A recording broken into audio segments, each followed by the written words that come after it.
भक्त के बिना भगवान अधूरे हैं। इसलिए बद्रीनाथ भगवान के जब आपने अंदर जाकर कभी दर्शन किए होंगे तो बद्रीनाथ जी के ही बगल में उद्धव जी महाराज भी विराजमान हैं, लक्ष्मी जी भी विराजमान हैं और उद्धव जी भी विराजमान हैं। उद्धव जी कब विराजमान हुए इसकी कथा आती है।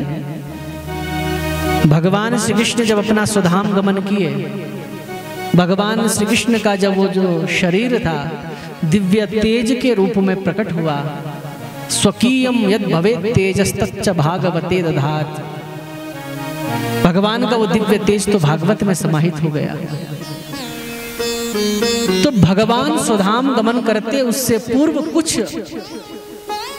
अपशगुन होने के कारण उद्धव जी समझ गए कि इस सृष्टि से भगवान श्री कृष्ण धरती छोड़कर जाने वाले, और उद्धव जी महाराज भगवान के सन्निकट आकर प्रार्थना निवेदन करने लगे कि प्रभु मुझे भी अपने साथ लेके जाइए, क्योंकि आपसे विमुख होकर मैं अपने जीवन को धारण नहीं कर पाऊंगा, आपके बिना मेरे जीवन की कल्पना नहीं की जा सकती, उद्धव को कहा। तब उद्धव जी से भगवान श्री कृष्ण ने कहा कि तुम जैसे भक्तों की आवश्यकता इस धरती को है, क्योंकि जब भक्तों के द्वारा ये धरती सुशोभित नहीं होगी ना तो धरती बहुत कष्ट का अनुभव करती है।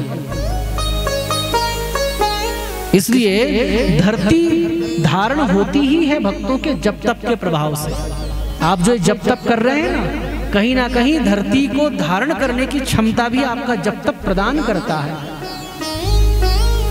तो भगवान ने उद्धव को कहा कि उद्धव मेरी खड़ाऊ लेके जाओ, तुम मेरे साथ तो नहीं जाओगे क्योंकि तुम्हारी आवश्यकता इस भूखंड को है, मेरी खड़ाऊ लेकर जाओ तुम बद्रीनाथ, और उस बद्रीनाथ में तुम विराजमान होकर मेरा चिंतन करना।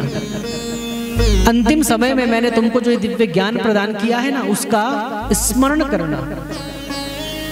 और बद्रीनाथ भगवान की और उद्धव जी महाराज मेरे भगवान श्री कृष्ण की खड़ाऊ को सिर पर लेकर निकल पड़े हैं। कहां से? गुजरात क्षेत्र से निकले और कहां आए? बद्रीनाथ में आए और वहां पर विराजमान हो गए।